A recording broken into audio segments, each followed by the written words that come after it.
नमस्कार साथियों। तो कैसे हैं आप लोग? अच्छे होंगे, स्वस्थ होंगे और अच्छी तरह से आप लोग पढ़ाई कर रहे होंगे। जैसा कि आप जानते हैं कि क्लास 10th फिजिक्स चैप्टर 2 में आपका एक टॉपिक है जिसका नाम प्रिज्म है। प्रिज्म होता क्या है, इसकी विशेषताएं क्या है, इन सभी चीजों का आज हम लोग अच्छी तरह से डिस्कस करने वाले हैं। तो वीडियो के अंत तक बनी रहेगा ताकि आपको समझ में अच्छी तरह से आए। तो चलिए स्टार्ट करते हैं कि प्रिज्म क्या होता है और इसकी विशेषताएं क्या होती है। ठीक ना? चलिए देखा जाए कि प्रिज्म की अगर हम बात करें तो प्रिज्म होता है क्या। आप जानते हैं कि प्रिज्म जो होगा एक कांच का ठोस वस्तु होगा और अच्छी तरह से आप जानते हैं कि प्रिज्म जो होता है वो कांच का बना हुआ रहता है। देखिए यहाँ पे बोला जाता है कि प्रिज्म जो है एक पारदर्शक, ठीक ना, कहा जाता है जो प्रिज्म जो होता है, प्रिज्म एक पारदर्शक ठोस कांच की एक वस्तु होती है जो किसी कोण पर झुके दो समतल पृष्ठों के बीच घिरे किसी पारदर्शक माध्यम को हम क्या कहते हैं? प्रिज्म कहते हैं। प्रिज्म जो यहाँ पर सिंपल सी बात है कि प्रिज्म एक पारदर्शक ठोस कांच की एक वस्तु होती है जो किसी कोण पर झुके दो समतल पृष्ठों के बीच क्या होता है? घिरे किसी पारदर्शक माध्यम को क्या कहते हैं? प्रिज्म कहते हैं। अभी बगल में आप देख रहे होंगे, क्या प्रिज्म देख रहे होंगे? ये प्रिज्म होता है। और प्रिज्म जो आप इस प्रकार को देख रहे हो, आपको कई बार टीचर आपको बताता है कि ये त्रिभुजाकार जो है ये प्रिज्म है। प्रिज्म एक्चुअली में ऐसा होता नहीं है, ऐसे बता दिया जाता है आप लोग के समझने के लिए और बहुत समझने के लिए इसको बताया जाता है। बाकी बात ऐसा प्रिज्म होता नहीं है, ठीक है ना? ध्यान से समझिए प्रिज्म होता क्या है। देखिए प्रिज्म कैसा होता है, याद रखिएगा। कुछ इसी प्रकार से बना के आप लोग क्या कीजिएगा, प्रिज्म को इस प्रकार से आगे की ओर बढ़ा दीजिएगा, ठीक ना, ताकि आपको प्रिज्म की एक अच्छी तरह से आपको लुक मिल सके। ये प्रिज्म होता है, ठीक ना। जिसमें क्या होता है कि यहाँ पे आपको ये दिख रहा होगा, इसको कहा जाता है त्रिभुजाकार। क्या बोला जाता है? त्रिभुजा। ध्यान से समझिएगा। इसको जो कहा जाता है, इस वाले भाग को जो कहा जाता है त्रिभुजाकार कहा जाता है। क्या कहा जाता है? त्रिभुजा त्रिभुजाकार, ठीक कहा जाता है। और यहाँ पे जो कुछ इस प्रकार से आप देख रहे हैं इसको कहा जाता है आयताकार। क्या कहा जाता है? आयताकार कहा जाता है। आपसे पूछेगा कि जो एक्चुअली जो लेंस प्रिज्म जो होता है, प्रिज्म जो बताओ कि किसमें कितने उसमें त्रिभुजाकार होते हैं। तो याद रखिएगा दो त्रिभुजाकार उसमें होते हैं और तीन जो होते हैं उसमें आयताकार होते हैं। दो त्रिभुजाकार होगा और तीन क्या होगा? आयताकार होगा। और जो त्रिभुज आप देख रहे हैं कुछ इसी प्रकार से होगा, याद रखिएगा, ठीक ना। प्रिज्म में याद रखिएगा, प्रिज्म पारदर्शक क्या होता है? ठोस कांच का बना होता है जो किसी कोण पर झुके दो समतल पृष्ठ से क्या होता है? ये क्या समतल पृष्ठों के बीच स्थित किसी माध्यम को हम क्या कहते हैं? प्रिज्म कहते हैं, ठीक है। प्रिज्म की अगर विशेषताओं के बारे में जानते हैं तो ध्यान से समझिएगा, आप याद यहाँ पर रखिएगा। ये जो प्रिज्म है कुछ इस प्रकार से आप देखेंगे, ये प्रिज्म होता है, ठीक है ना।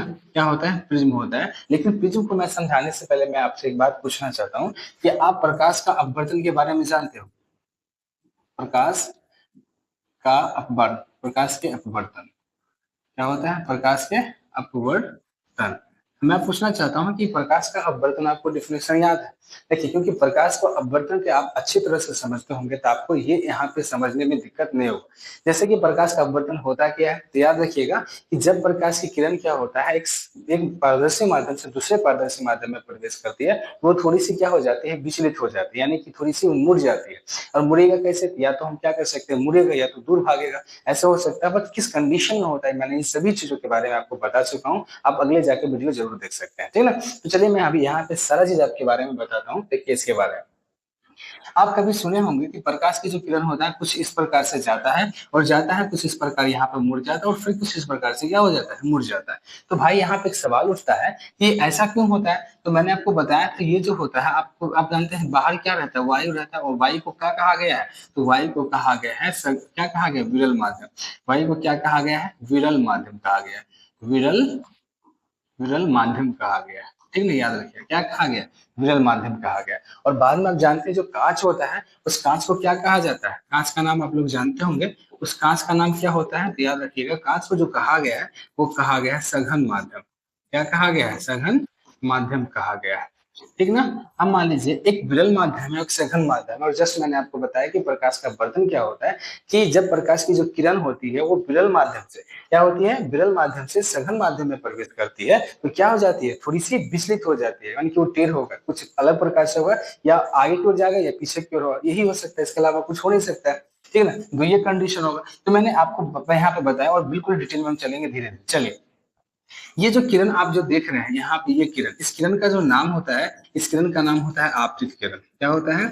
इस किरण का नाम क्या है? आपतित किरण नाम है, ठीक ना। क्या नाम है? आपतित किरण, ठीक है ना। आप समझिए अब देखिए ये विरल माध्यम में प्रवेश कर, विरल माध्यम से क्या कर रहा है यहाँ पे, सघन माध्यम में प्रवेश कर रहा है। और ये जो प्रवेश कर रहा है ना, तो इस कोण इस ये क्या है, तो याद रखिएगा ये आपतित किरण होगा, तो ये जो किरण होगा वो अपवर्तित किरण होगा। क्या होगा, अपवर्तित किरण।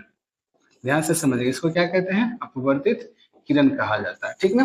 एक हो गया आपतित किरण, एक हो गया अपवर्तित किरण, और जो ये किरण निकलने का जो प्रयत्न कर रहा है, इसी किरण का आपको नाम याद होगा, निर्गत किरण। क्या कहा जाता है, निर्गत किरण कहा जाता है, ठीक ना। बस धीरे धीरे मैं आपको एक एक चीजों के बारे में बताता हुआ निकल जाऊंगा, ठीक ना। चलिए आगे देखते हैं क्या कहा जाता है। अब मैं बात बताता हूँ कि जब ये विरल माध्यम से सघन माध्यम में प्रवेश करता है और फिर बाहर निकलता है, तो ये इधर ही मुड़ता है क्यों, तो ध्यान से समझिएगा कि यहाँ पे आप जानते हैं कि जब प्रवेश करेगा तो यहाँ पे एक अभिलंब बनेगा। क्या बनेगा, एक यहाँ पे अभिलंब बनेगा। बनेगा कि नहीं बनेगा, बिल्कुल बनेगा। और अभिलंब बनेगा तो यहाँ पे कोण बनेगा जिसका नाम क्या होगा, आई होगा। और यहाँ पे जो कोण बनेगा जिसका नाम क्या होगा, आर होगा। एक करेगा आई, एक आर, ठीक है। और यहाँ पर भी क्या होगा, एक अभिलंब बनेगा। क्या बनेगा, यहाँ पर भी क्या होगा, एक अभिलंब बनेगा। लेकिन मानिए यहाँ पर भी क्या बनेगा, एक आई बनेगा, और यहाँ पर क्या बनेगा, आर बनेगा, ठीक ना। लेकिन एक बात हमको बताइए कि जब प्रकाश की किरण इसमें प्रवेश कर रहा है, तो ये प्रवेश करेगा तो सीधा क्यों नहीं कर रहा है, ये ना प्रवेश जो कर रहा है तो प्रवेश करना चाहिए था, इसको सीधा करना चाहिए था, लेकिन सीधा क्यों नहीं कर रहा है। तो हमें जस्ट पता है कि कांच जो है सघन माध्यम है, सघन माध्यम में जैसे प्रकाश की किरण प्रवेश करेगा वो थोड़ा सा क्या हो जाता है, विचलित हो जाता है, इसलिए वो सीधा नहीं प्रवेश करता है। तो यहाँ से क्या होगा, इतना दूर जो विचलित हुआ, ये जो यहाँ से लेके यहाँ तक जो सीधा जाने वाला था, लेकिन ये थोड़ा क्या हो जाता है, टेढ़ हो जाता है। और यहाँ से जो यहाँ इतना दूर विचलित हुआ है, इसी को हम कहते हैं विचलन। क्या कहा जाता है, इसी को कहा जाता है विचलन कोण कहा जाता है। क्या कहा जाता है, विचलन कोण कहा जाता है, ठीक ना। और ये जो यहाँ पे बनता है कोण बनता है, इसको कहा क्या जाता है, तो इसको कहा जाता है आपको आपतन कोण कहा जाता है। क्या कहा जाता है, क्या कहा जाएगा, आपतन कोण कहा जाएगा। और ये जो किरण होगा यहाँ पर भी क्या होगा, इसका भी एक कोण बनता है, इसको कहा जाता है क्या कहा जाएगा, अपवर्तन कोण, है ना, अपवर्तन कोण, ठीक ना। लेकिन आपसे एक बात पूछेगा कि यहाँ पर भी पूछ सकता है कि यहाँ पे जो आय है वो बड़ा होगा या आर बड़ा होगा। तो याद रखिएगा विरल माध्यम में जो होगा, यानी कि हवा में जो होगा वो क्या होगा, आय यहाँ पे बड़ा होगा और यहाँ पे छोटा होगा। और यहाँ पे क्या है, कांच के अंदर में जो आय है वो क्या होगा, छोटा होगा, और यहाँ पे क्या होगा, बड़ा होगा। इतना आपको दिक्कत नहीं होना चाहिए, ठीक ना। समझ में बात आया, तो इन सभी चीजों के बारे में आप अच्छी तरह से समझ गए होंगे, ठीक ना। तो आगे बढ़ते हैं। चलिए आगे की बात कहा गया है यहाँ पे कि जो प्रिज्म की जो विशेषता वो क्या होता है। देखिए प्रिज्म की विशेषता के बारे में आप जानते हैं, प्रिज्म आप जानते हैं कि ये पारदर्शी होता है। प्रिज्म क्या होता है, पारदर्शी होता है। तो जाहिर सी बात है कि प्रकाश की किरण उसमें प्रवेश करेगा ना, तो क्या होगा, प्रवेश करने के आर पार तो जाने देगा। तो याद रखिएगा जब प्रकाश को क्या करता है, अपने अंदर से क्या करता है, वो बाहर जाने देता है। लेकिन कंडीशन हमको ये बताइए कि जब प्रिज्म कुछ इस प्रकार से होगा, है ना, प्रिज्म इस प्रकार से होता है तो बाहर तो जाने देता है। इस प्रकार से क्या होता है, बाहर जाने जाता है, विचलित होकर ही जाने देता है, लेकिन जाने देता है। लेकिन बताइए इसके अगर लंबवत पड़ेगा तो प्रकाश की किरण क्या होगा, याद रखिएगा लंबवत पड़ेगा तो वो सीधे निकल जाएगा, इसके अलावा कोई चारा नहीं है, ठीक ना। क्योंकि प्रिज्म के अंदर में जो होगा यहाँ पे इसके अलावा या चाहे किसी के अंदर में अगर लंबवत पड़ेगा तो 90 डिग्री बना के क्या होता है कि वह सीधे निकल जाता है, ठीक ना। अब यहाँ पे बताया कि पारदर्शी जो होता है वो प्रकाश को अपने से गुजरने देता है, ठीक ना। अपवर्तक की बात करें तो प्रकाश की जो किरणें को क्या कहते हैं, मोड़ता है। यहाँ पे क्या करता है, मोड़ता है। जो अपवर्तक पृष्ठ जो होता है वो प्रकाश की किरणें को क्या करेगा, मोड़ेगा। जैसे अभी मैंने बताया जब प्रवेश करता है फिर बाद में क्या करता है, पृष्ठ क्या हो जाता है, मुड़ जाता है, फिर बाद में निकल जाता है, ठीक है ना। समतल पृष्ठ तो आप जानते हैं कि दो समतल पृष्ठ हो सकते हैं। तो दो समतल पृष्ठों से घिरा हुआ रहता है, क्या रहता है, प्रिज्म दो पृष्ठों से क्या होता है, घिरा हुआ रहता है ना। कोण आप जानते हैं कि कोण क्या होता है, याद रखिएगा। यहाँ पे जो इसको बताया जाता है ना, इसको कहा जाता है कोण। क्या कहा जाता है, यहाँ पे क्या होता है, इसका कोण होता है। और यहाँ पे याद रखिए 60 डिग्री का कोण बनता है, ठीक ना। या कई बार हो जाता है कि अकॉर्डिंग टू प्रिज्म, यानी कि प्रिज्म के अनुसार कई बार अलग अलग प्रकार के जो प्रिज्म होते हैं उसके अकॉर्डिंग यहाँ पे कभी कभी 80 होता है, कभी 90 बताया जाता है, या कभी कभी 180 बताया जाता है। तो वो प्रिज्म के आधार पे बांटा गया है, तो यहाँ पे उतना आपको घबराना नहीं है, ठीक है ना। इन चीजों के बारे में जानते होंगे। चलिए यहाँ पे जस्ट मैंने बताया कि जो समतल पृष्ठ होता है दो समतल पृष्ठों से क्या होता है, घिरा हुआ रहता है, ठीक ना। आगे यहाँ पे बोला कि कोण जो है इन पृष्ठों के बीच में कोण होता है। जस्ट मैंने बताया क्या होता है कि इन पृष्ठों के बीच में क्या होता है, कोण होता है, ठीक ना। जो प्रवेश करेगा फिर निकलेगा फिर अंदर जाएगा तो उसके ऊपर वाला जो होता है वो क्या होता है, कोण होता है। आगे यहाँ पे याद रखिएगा वन विक्षेपण, तो आपको ऑलरेडी पता है जो प्रिज्म जो होता है ना वन विक्षेपण का काम करता है। जैसे कि आपने कभी आकाश पर देखा होगा कि वो जो 7 रंगों का जो एक्चुअली जो रंग होते हैं वो क्या होते हैं, वन विक्षेपण ही तो होते हैं। जो वहां पे सूर्य की सहायता है और कुछ बंदे जो होते हैं बारिश की उसकी सहायता से बनती है। अगर वो वहां पे बनता है वो तो प्राकृतिक दृश्य है, लेकिन यहाँ पे जो मानव निर्मित द्वारा जो बनाया गया जो प्रिज्म है, ठीक है ना। इससे भी हम लोग क्या करते हैं, 7 रंगों में क्या करते हैं, विभक्त कर देते हैं। तो याद रखिएगा कि वर्ण विक्षेपण की अगर बात करें तो सफेद जो प्रकाश की किरण जो होती है ना, उसको क्या करता है, रंगों में विभाजित करने का काम करता है। कौन? तो प्रिज्म करता है। ये 7 रंगों में क्या करता है, बांट देता है। क्या करता है, 7 रंगों में क्या करता है, बांट देता है। प्रिज्म जो होता है सफेद रंग को क्या करता है, 7 रंगों में विभक्त करने का काम करता है। और बाद में हम इसी को हम क्या कहते हैं, वर्ण विक्षेपण कहते हैं। और वर्ण विक्षेपण के सारा जो बात हम लोग पढ़ने वाले हैं, क्लास चैप्टर जो आपका 10th है, उसमें तीसरा जो चैप्टर है मानव नेत्र, इन बहुत अच्छी तरह से हम लोग पढ़ेंगे इसके बारे में। तो इस सब के बारे में, प्रिज्म में कितने रंग बनते हैं, कितने नहीं बनते हैं, ठीक है ना, कैसा कैसा होता है, इन सभी चीजों के बारे में हम पढ़ेंगे, ठीक है ना। फिलहाल आगे देखिए, आगे आपको बताया जाएगा कि अपवर्तक प्रिज्म मैंने क्या बताया। देखिए, जब प्रकाश की जो किरण जो होती है यहाँ से जाएगा और यहाँ से क्या करेगा, यहाँ पे प्रवेश करेगा ना, और फिर बाहर निकल जाएगा। प्रिज्म कुछ इस प्रकार से होता है, याद रखिएगा, थोड़ा सा दिख नहीं रहा होगा, है ना, कुछ इस प्रकार से होता है, ठीक है ना। ये बड़ा सा होता है, समझाने के लिए मैं आपको बना दिया, ठीक है ना। तो बोला गया है कि जो प्रकाश का अवागमन, अवागमन मतलब जो प्रकाश की जो होती है उसमें गमन, यानी कि उसमें प्रवेश कराएगा, इसमें जाएगा, ठीक है ना। तो प्रकाश का अवागमन प्रिज्म के जिन 2 फलकों से होता है, एक तो ये हो गया और दूसरा इधर हो गया, जो फलकों से होता है उसे हम क्या कहते हैं, अपवर्तक पृष्ठ कहते हैं। उसे क्या कहते हैं, अपवर्तक पृष्ठ कहते हैं। 2 फलकों से, एक तो जानेगा और बाहर निकलने का प्रयत्न करेगा, वो फलक तो हुआ ना, तो फलकों से ही होता है। तो जो प्रकाश की किरण होता है, याद रखिएगा, 2 फलकों से क्या करता है, जिन प्रकाश का आवागमन यानी कि प्रवास से जब प्रवेश करेगा तो प्रिज्म के जिन 2 फलकों से होता है उसको क्या कहते हैं, अपवर्तक पृष्ठ कहते हैं, ठीक ना। एक जो ये हो गया और यहाँ पे जाइन देगा फिर बाहर निकल जाएगा, इसको क्या कहते हैं, अपवर्तक पृष्ठ। घबराना नहीं, ऑलरेडी मैंने आपको वहां पे बता दिया था, ठीक है। चलिए अब जो है हम बताते हैं जस्ट विचलन कोण के बारे में। मैंने बात किया था विचलन कोण क्या होता है, जस्ट मैंने बताया था, क्या बताया था, तो मान अभी जस्ट मैंने बताया था, ये जो है एक प्रकार से क्या है, मान लीजिए क्या है, प्रिज्म है। तो जब आपतित किरण इसमें प्रवेश करेगा, अब वर्तित किरण कुछ इस प्रकार से जाता है, और निर्गत किरण क्या होता है, निकलता है। लेकिन मैंने यहाँ बताया जो आपतित किरण होगा इसको जाना चाहिए था कैसे, बताइए, सीधा जाना चाहिए था, जाना चाहिए था कि नहीं जाना चाहिए था। और यहाँ से लेके यहाँ तक इसको भी सीधा बढ़ाया आगे की ओर, तो ये भी आगे होगा। लेकिन यहाँ से लेके यहाँ तक जितना विचलन हुआ है ना, विचलन हुआ, इसी को तो हम कहते हैं विचलन। जब प्रकाश की किरण एक माध्यम से दूसरे माध्यम में प्रवेश करती है तो वो विचलित हो जाती है, और इसी को हम क्या कहते हैं, ये जो यहाँ पे जो होता है विचलन होता है। तो विचलन कोण क्या होता है भाई साहब, क्या होता है वो विचलन, क्या होता है, ठीक। तो विचलन कोण की अगर बात करें, है ना, एंगल ऑफ डेविएशन की अगर हम बात करें, याद रखिएगा, तो यहाँ पे देखिए इस किरण का नाम मैंने आपको बताया था, क्या बताया था, याद होगा आपको, आपतित किरण। क्या बताया था, आपतित किरण। इस किरण का नाम मैंने बताया था, आपतित किरण बताया था। और यह जो किरण है इसको क्या मैंने बताया था, निर्गत किरण। क्या बताया था, निर्गत किरण। क्या बताया था, निर्गत किरण। अब मान लीजिए आपतित किरण और निर्गत किरण के जो बीच में जो कोण बनता है ना, इसी को हम क्या कहते हैं, तो उसी को हम कहते हैं क्या, विचलन कोण। याद रखिएगा कि आपतित किरण और निर्गत किरण के जो बीच के जो कोण होते हैं उसी को हम क्या कहते हैं, विचलन कोण कहते हैं। और याद रखिएगा नोट में, जो विचलन कोण होता है ना, प्रिज्म के अपवर्तक कोण पर निर्भर करता है। क्या करता है, प्रिज्म के अपवर्तक कोण पर निर्भर करता है। अगर आपके पास में किताब होगा तो वहां पे अपवर्तक कोण को दिखाया गया होगा, यहाँ पे मैंने फिगर नहीं बनाया, ठीक ना। तो जो अपवर्तक होगा उसके जो कोण जो होते हैं, चारों पट्टी का जो होता है उस पर निर्भर करता है क्या, तो विचलन कोण, ठीक ना। आगे यहाँ पे बोला गया है, एक बात ध्यान से समझिए, जो प्रिज्म जो होता है, प्रिज्म का जो अपवर्तक कोण जो होता है वो अधिक होने पर, यानी कि इसका जो अपवर्तक कोण जितना अधिक होगा ना, इसका अपवर्तक कोण जितना अधिक होगा, विचलन कोण भी उतना अधिक होगा। इसका याद रखिएगा, प्रिज्म का जितना अपवर्तक कोण अधिक होगा उसका विचलन भी कोण क्या होगा, अधिक होगा। इतना आप याद रखिए, नोट की बात है। चलिए आगे की हम बात बताते हैं आपको, क्या होता है लेंस।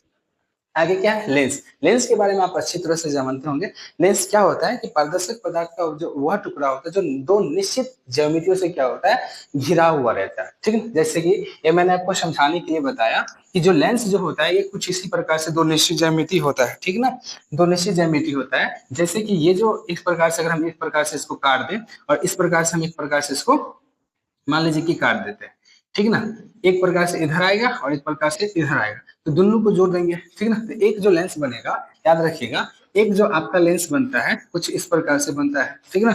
और एक प्रकार से इधर काटिएगा आपको, ठीक ना, और इस प्रकार से इधर काटिएगा, तो एक जो लेंस बनता है आपका कुछ इस प्रकार से बनता है। क्या बनता है, कुछ इस प्रकार से बनता है। तो आप जानते हैं कि ये जो लेंस बना है, जो ये कुछ इस प्रकार से बना है ना, जो उभरा हुआ लग रहा है, ये जो कुछ इस प्रकार से बना है, याद रखिएगा, इसी को हम क्या कहते हैं, उत्तल लेंस कहते हैं। क्या कहते हैं, इसी को क्या कहेंगे, उत्तल लेंस कहते हैं, ठीक ना, याद रखिएगा। और ये जो है आपका, इसी को हम कहते हैं अवतल लेंस।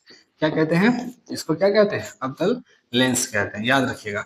क्योंकि ध्यान से, अगर जैसे कि अवतल दर्पण नहीं पढ़ा था आपका, है ना, अवतल दर्पण क्या होता है, धंसा हुआ रहता है, उत्तल दर्पण क्या होता है, उभरा हुआ रहता है। उसी प्रकार से उत्तल लेंस में देखिए, जिसका पेट जो है ना, देखिए इसका जो पेट है ना, वो क्या है, बाहर की ओर उभरा हुआ रहता है, ठीक है ना, और इसका पेट है अंदर की ओर धंसा रहता है। तो इसको हम क्या कहते हैं, उत्तल कहते हैं, इसको क्या कहते हैं, अवतल कहते हैं। क्या कहते हैं, अवतल कहते हैं, ठीक है ना। अब हमको यहाँ पे बताइए, कुछ दो यहाँ पे तो बन गया है, लेकिन यहाँ पे दो दो निश्चित ज्यामिति से मिलकर बन रहा है, तो बताइए कि यहाँ पे केंद्र कितना होगा। अब मान लीजिए कि दो निश्चित ज्यामिति, यहाँ पे एक ये केंद्र हुआ और एक ये केंद्र हुआ, केंद्र कितना हो जाएगा, दो। ऐसे समझिए, देखिए मान लीजिए कि ये है आपका क्या है, एक मान लीजिए उत्तल दर्पण है, तो ये यहाँ से लेके यहाँ तक इसका भी एक केंद्र होगा, दो केंद्र होगा, तो एक केंद्र इसका हुआ और एक केंद्र क्या हुआ, इसका क्या हुआ, ठीक है ना। तो ध्यान से समझिए, केंद्र में जो होता है, यहाँ पे बोला जाता है, ये केंद्र को जो मिलाने वाली जो सरल रेखा होती है, इसी को हम कहते हैं मुख्य अक्ष। फिलहाल हम इन चीजों के बारे में भी बात नहीं करते हैं, ध्यान से समझिएगा। ये जो होता है, इसका नाम जो है, इसको कहा जाता है C1, यहाँ पे होगा क्या होगा, F1, और यहाँ पे क्या होगा, ध्यान से समझिएगा, F2, और यहाँ पे क्या होगा, C2, ठीक ना। ऐसे कहा जाता है, क्योंकि वक्ता केंद्र एगो नहीं होगा, दूगो होगा, और फोकस भी कितना होगा, दो होगा, ठीक ना। ऐसा होने के कारण एक चीज और होता है, यहाँ पे ध्यान से समझिएगा, C1 को क्या कहा जाता है, कि बहुत सारे जो टीचर है C1 की जगह पे क्या कहा करते हैं, है ना, 2F2 कहा जाता है, 2F1 कहा जाएगा, ठीक ना, और C2 को यहाँ पे क्या कहते हैं, 2F2 कहते हैं, ठीक है। क्यों कहते हैं वो अभी जस्ट आपको हम बताएंगे, ठीक है। इसी प्रकार से अवतल की अगर हम बात करते हैं, तो अवतल में भी क्या होगा, कुछ इसी प्रकार से होता है, मुख्य अक्ष के इस प्रकार से रहेगा, ठीक ना। और यहाँ पे क्या होता है, जस्ट क्योंकि यहाँ से जो प्रकाश का अपवर्तन होता है, अधिकतर क्या होता है, F2 से होता है। कहाँ से होता है, F2 से होता है। यहाँ से क्या होता है, प्रकाश का अपवर्तन जो होता है, अधिकतर F2 से होता है, अपवर्तन यहाँ से होता है, ठीक ना। अब कहा जाता है कि इस प्रकार से इसमें कितना होगा, तो जस्ट इसका उल्टा होगा, 2F2 जो होगा, 2F2 जो होगा यहाँ पे आएगा, F2 जो होगा यहाँ पे आएगा, और यहाँ पे क्या हो जाएगा, F1 आ जाएगा, और यहाँ पे क्या हो जाता है, क्या आ जाएगा बताइए, 2F1 हो जाएगा, 2F क्या हो जाएगा, 1।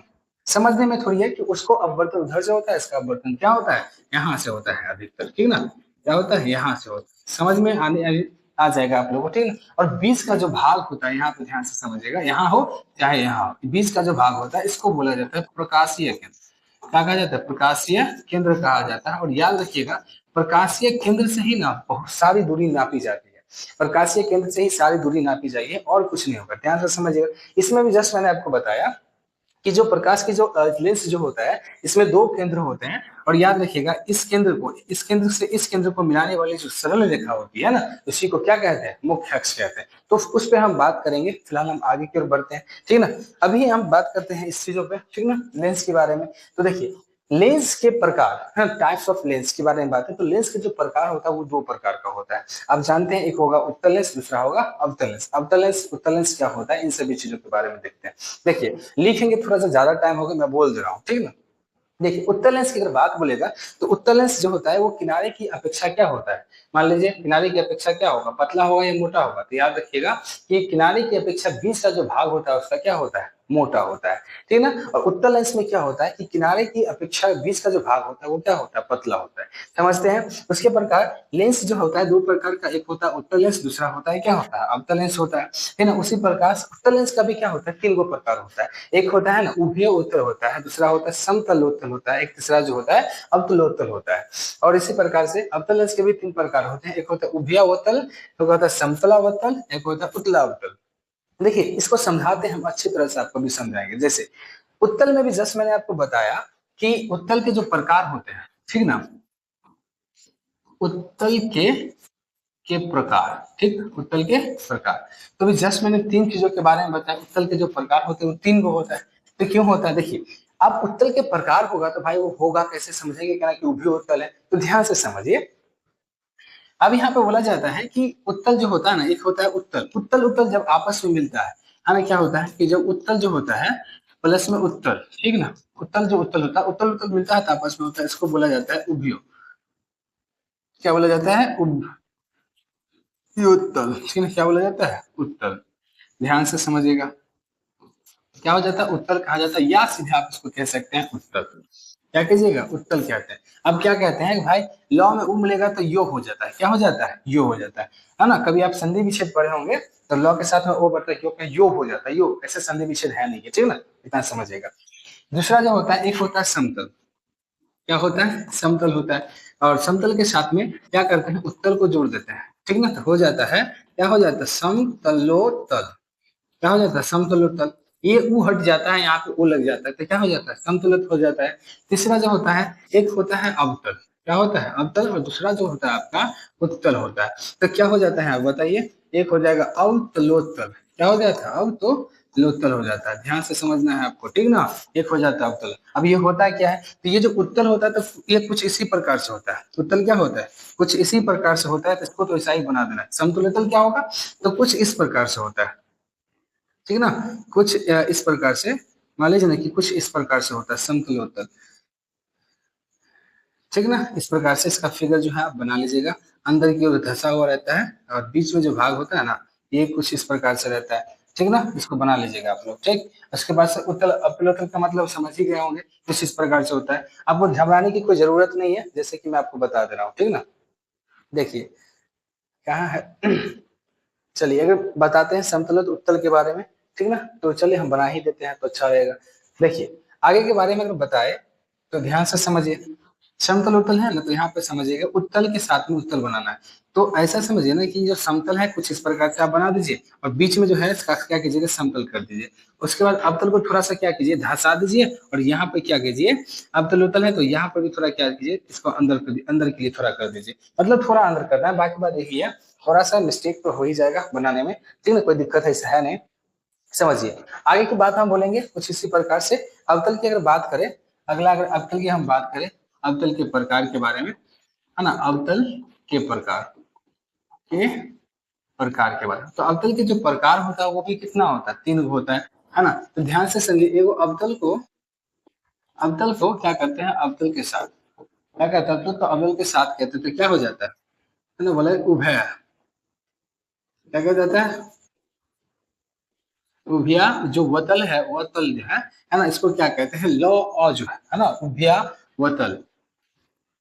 क्या हो जाएगा, उभिया वतल, ठीक ना। कुछ इस प्रकार से क्या हो जाएगा, आप देखते होंगे उभिया वतल क्या होता है। तो ऐसा समझिए ना, कि एक शॉर्ट तरीका है, ऐसा मैं आपको बता दे रहा हूँ, कि ये दोनों जब आपस में जुड़ेगा, लौ और उ, क्या क्या जुड़ता है, पड़ता है, आ बन जाएगा, क्या बनेगा, एक दूसरा जो होगा आपका, वो हो जाएगा आपका समतल, और जोड़ क्या होगा, अवतल। क्या हो जाएगा, जोड़ अवतल, ठीक ना। तो इसका क्या हो जाएगा, समतला वतल। क्या हो जाएगा, समतला वतल। आकर यहाँ पे जुड़ जाएगा। और एक जो होता है आपका, क्या होता है, एक हो जाएगा आपका अवतल, ठीक ना। एक हो जाएगा आपका अवतल, और दूसरा जो हो जाएगा आपका, क्या हो जाएगा, उत्तल। कहते हैं इसको क्या करेंगे, ठीक ना। इसको एक मान लीजिए उत्तल होगा ना, एक जो होगा आपका उत्तल होगा, उसके साथ में क्या हो जाएगा, अवतल। तो इसको कहते हैं उत्तला वतल, ठीक। इसी प्रकार से जुड़ना है तो जोड़ दीजिए, कोई दिक्कत नहीं है, होता है। तो ये 3 प्रकार का होता है। तो जस्ट मैंने अभी जस्ट आपको बताया, क्या बताया, कि यहाँ पे जो लेंस है 2 प्रकार का होता है, उत्तल लेंस, दूसरा होता है अवतल लेंस जो होता है ना। उभयोत्तल, समतलोत्तल। उभयोत्तल लेंस का जो प्रकार होता है उभयोत्तल, समतलोत्तल, अवतलोत्तल। और अवतल लेंस का जो प्रकार होता है उभयावतल, समतलावतल और उत्तलावतल, ठीक ना, याद रखिएगा। चलिए आगे की ओर देखा जाए कि आगे क्या है, इसी प्रकार से। तो अब मैं बोलना चाहता हूं कि उत्तल लेंस क्या होता है ना। उत्तल लेंस क्या होता है, ध्यान से समझिएगा। अभी जस्ट मैंने बताया कि वैसा लेंस, याद रखिएगा, वैसा लेंस जो किनारे की जो अपेक्षा होगा, क्या होगा, बीच का जो भाग होता है वो क्या होता है, मोटा होता है, उसी को क्या कहते हैं, क्या कहते हैं, तो उत्तल लेंस कहते हैं। जो किनारे की अपेक्षा बीच का भाग क्या होगा, मोटा होगा, उसी को क्या कहते हैं, उत्तल लेंस कहते हैं। और याद रखिएगा, उत्तल लेंस को क्या कहा जाता है, अभिसारी लेंस कहा जाता है। क्या कहा जाता है, अभिसारी लेंस कहा जाता है। किंतु अभिसारी लेंस क्या होता है, तो ध्यान दीजिएगा, उत्तल लेंस को अभिसारी लेंस इसलिए कहते हैं कि मुख्य अक्ष से आती प्रकाश किरण लेंस से अपवर्तन के बाद क्या होता है, एक बिंदु पे उसे इकट्ठा करने का काम करता है। याद रखिएगा, क्या कहते हैं कि उत्तल लेंस को अभिसारी लेंस इसलिए कहते हैं कि मुख्य अक्ष के समांतर, मुख्य अक्ष क्या करेगा, समांतर, यानी कि कुछ इस प्रकार की, इसको कहते हैं मुख्य अक्ष के समानांतर। याद समझिएगा, मुख्य अक्ष के समांतर आती प्रकाश की किरण लेंस से अपवर्तन के बाद क्या करता है, एक बिंदु पे क्या करता है, अभिसरित करता है। एक बिंदु पे क्या करेगा, ध्यान से समझिएगा, एक बिंदु पे अभिसरित करने का काम करता है। इसी को क्या कहते हैं, इसी को कहते हैं, क्या भी कहते हैं, अभिसारी लेंस कहते हैं। समझ में बात आया? उत्तल लेंस किनारे की जो अपेक्षा होती है उसका जो बीच का भाग होता है वो मोटा होता है, ठीक ना। उत्तल लेंस को हम अभिसारी लेंस क्यों कहते हैं? तो उत्तल लेंस को अभिसारी लेंस इसलिए कहते हैं कि मुख्य अक्ष से जाती प्रकाश की किरणें लेंस से अपवर्तन के बाद क्या करेगा, जितना भी प्रकाश होगा उसको क्या करेगा, इकट्ठा करने का काम करेगा, इसलिए हम उत्तल लेंस को अभिसारी लेंस कहते हैं। समझ में बात आया? कोई दिक्कत क्लियर तो नहीं होगी। चलिए आगे की बात करते हैं कि भाई अवतल लेंस को अपसारी लेंस क्यों कहते हैं। देखिए अभी जस्ट मैंने बताया कि वैसा लेंस जो किनारे की अपेक्षा जो बीच का भाग होता है उसका पतला होता है। क्यों होगा? क्योंकि बीच में डबल रहेगा, वो दबता है ना। किनारे की अपेक्षा क्या होता है, बीच में पतला होता है। और याद रखिएगा कि वैसा लेंस जो किनारे की अपेक्षा बीच का जो भाग होता है उसका क्या होता है, पतला होता है, उसे अवतल लेंस कहते हैं। और अवतल लेंस को क्या कहा जाता है, अपसारी लेंस कहते हैं। क्या कहते हैं? अपसारी लेंस कहते हैं। अब हम तुमसे आपसे पूछेंगे कि अपसारी लेंस क्यों कहते हैं। तो देखिए उत्तल लेंस में क्या था कि वो क्या करता था, प्रकाश की किरण को इकट्ठा करने का काम करता था। और अवतल लेंस में क्या करेगा, प्रकाश की जो किरण जो होता है उसको क्या करेगा, मतलब फैलाने का काम करता है। तो उत्तल अवतल लेंस को अपसारी लेंस इसलिए कहते हैं कि जो प्रकाश की किरण जो होती है ना, जो मुख्य अक्ष से जाती जो प्रकाश की किरण होती है वो यहाँ से आता है और क्या करता है, इस प्रकार से फैलता हुआ चला जाता है। क्या हो जाता है, यहाँ से फैलता हुआ चला जाएगा। जब फैलता हुआ जाता है तो जाहिर सी बात है कि ये एक बिंदु से ना क्या करेगा, फैलता हुआ चला जाता है और ऐसा फैलता हुआ प्रतीत होता है। तो ऐसे समझिए ना कि उत्तल लेंस को हम अवतल लेंस को या सॉरी अवतल लेंस को क्या कहते हैं, अवतल लेंस को अपसारी लेंस इसलिए कहते हैं क्योंकि मुख्य अक्ष से आती प्रकाश की किरणें लेंस से अपवर्तन के बाद क्या करेगा कि सभी प्रकाश को क्या करेगा, फैलाने का काम करेगा, इसलिए इसको क्या कहते हैं, अभी अपसारी लेंस कहते हैं। ठीक ना, इतना बात आपको समझ में आ गई होगी। आगे की बात करें, ये होता है क्या है, देखिए अवतल जो दर्पण होता है ना, आप याद रखिएगा नोट में थोड़ी से, अवतल जो दर्पण होता है उसको अभिसारी कहा जाता था। अभिसारी क्योंकि क्या क्या कहा जाता, जब दर्पण में हम लोग पढ़ रहे थे तो दर्पण में क्या हुआ था कि वहां पर वो इकट्ठा करने का काम कर रहा था। अवतल दर्पण क्या करता है, इकट्ठा करने का काम कर रहा था। और अभी जो हम लेंस में पढ़ रहे हैं, अवतल दर्पण क्या करता है, वहां पे फैलाने का काम कर रहा है भाई साहब। जस्ट उल्टा हो गया। समझिएगा कि अगर दर्पण होगा तो याद रखिएगा उसे अपसरित करेगा, और उत्तल होगा तो याद रखिएगा उसे फैलाने का, सॉरी अगर लेंस में होगा तो उसे फैलाने का काम करेगा। उसी प्रकार उत्तल दर्पण में क्या करता था, ये अपसारित करता था, यानी कि फैलाने का काम करता था। और इसी प्रकार से अवतल लेंस में जो है इसको क्या करता है, अपसरित करने का काम करता है, यानी कि इकट्ठा करने का काम करता है। ठीक ना, इतना बात समझ में आ गई होगी बात। चलिए आगे की ओर बढ़ते हैं, क्या होता है ध्यान से समझिए। अब उसी प्रकार से मैंने आपको बताया कि उत्तल लेंस के क्या प्रकार होता है, ध्यान से समझिएगा। उत्तल लेंस के प्रकार में उभयोत्तल, समतलोत्तल और अवतलोत्तल, है ना। आप लोग से पूछ देंगे कि उभयोत्तल क्या होता है, तभी जस्ट मैंने बताया कि जो समतल समतल आपस में जो होता है उसको क्या कहा जाता है, क्या कहा जाता है, तो उभयोत्तल कहा जाता है।